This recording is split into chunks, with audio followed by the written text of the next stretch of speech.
नमस्कार दोस्तों, आज बात करते हैं एक इम्पॉर्टेंट डेवलपमेंट पर। और वो डेवलपमेंट ये है कि डोनाल्ड ट्रंप ने आखिरकार एक ऐसा प्लान प्रस्तुत कर दिया है जो शायद उन्हें नोबेल पीस प्राइज़ दिला दे।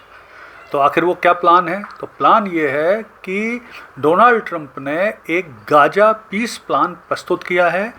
20 पॉइंट के इस पीस प्लान पर उन्होंने नेतन्याहू से भी सहमति ले ली है और अब इसे पूरी दुनिया के लिए जारी कर दिया है। तो आइए विस्तार से इस गाजा पीस प्लान को समझते हैं। तो देखिए, हाल में ही व्हाइट हाउस ने एक 20 point peace plan for Gaza release किया है। इसमें जो इजराइल और हमास के बीच में यानी गाजा के साथ फ़िलिस्तीन के साथ उनका युद्ध चल रहा है, उसकी समाप्ति के लिए विस्तार से बहुत सारे पॉइंट यानी 20 पॉइंट बताए गए।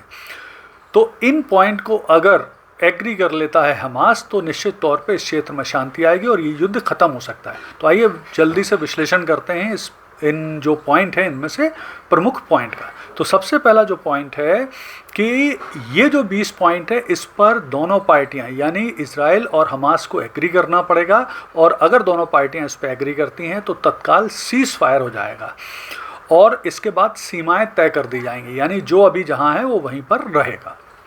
फिर इसके बाद दूसरा इसमें इम्पॉर्टेंट पॉइंट है कि हमास को अपने हथियार त्यागने पड़ेंगे, उसे सरेंडर करना पड़ेगा, मतलब हथियार छोड़ना पड़ेगा। तीसरा है कि हमास को जो हॉस्टेज हैं उसके पास, इजराइल के हिसाब से अभी 44 हॉस्टेज हैं हमास के पास, वो उन्हें रिहा करने पड़ेंगे। बदले में इजराइल भी बहुत सारे फ़िलिस्तीन कैदियों को रिहा करेगा। फिर है इसके बाद अगर यहाँ तक बात बनती है तो फिर हमास गाजा के लिए एक ट्रांजिशनल गवर्नमेंट का गठन होगा जिसमें कई तरह के विशेषज्ञ शामिल होंगे और फिर आगे सरकार कैसे चलाया जाएगा ये विशेषज्ञ, ये ट्रांजिशनल जो सरकार है वो निश्चित करेगी। फिर है और इस जो सरकार की मॉनिटरिंग अंतर्राष्ट्रीय स्तर पर की जाएगी। फिर है कि हमास की भूमिका किसी भी तरह से सरकार में या सरकारी कामकाज में नहीं होगी। फिर अगला पॉइंट है कि जो गाजा है उसकी सुरक्षा व्यवस्था अंतर्राष्ट्रीय सुरक्षा बल संभालेंगे, स्थानीय पुलिस और अन्य सुरक्षा बलों के सहयोग से, लेकिन इसमें भी हमास का कोई रोल नहीं होगा।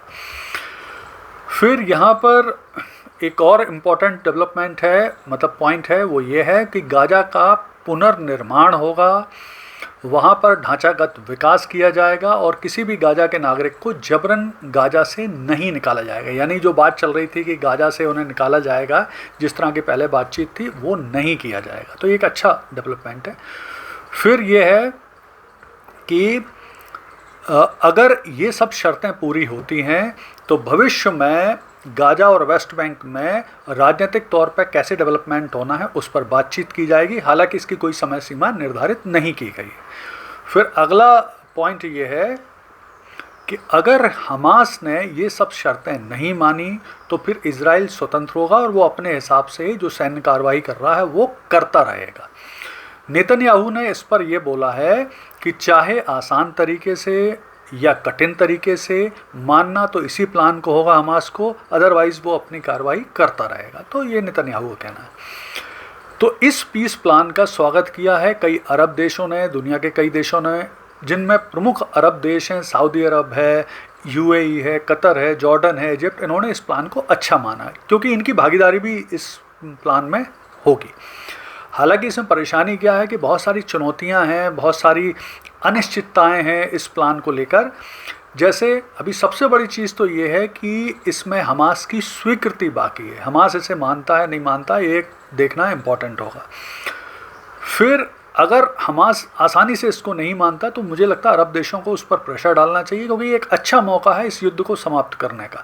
7 अक्टूबर 2023 से युद्ध चल रहा है, लगभग 2 साल इस युद्ध के ऑलरेडी हो चुके हैं और 60,000 से ज़्यादा फ़िलिस्तीन यानी गाजा के नागरिक मारे जा चुके हैं। बहुत सारी तबाही हो गई है, 70% इलाका नष्ट हो गया है गाजा का। तो अब ज़रूरी है कि इसमें पीस आए।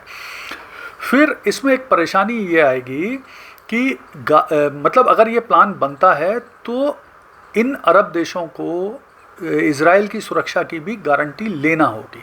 ये एक इम्पॉर्टेंट चीज़ है क्योंकि अगर इजराइल की सुरक्षा की गारंटी नहीं होगी हमास से और अन्य आतंकियों से जिसमें हूती हैं, हिजबुल्ला हैं, तो फिर इजराइल वापस कार्रवाई शुरू कर सकता है। तो फिर इस पीस प्लान का कोई मतलब नहीं रह जाएगा। तो और वास्तविक क्रियान्वयन में कई जटिलताएं हैं, लेकिन अगर सही तरीके से अमेरिका, इजराइल, अरब देशों ने इसे माना और लागू करने के प्रयास किए तो किए जा सकते हैं, क्योंकि शांति स्थापना में थोड़ी मुश्किल आती है लेकिन किया जा सकता है।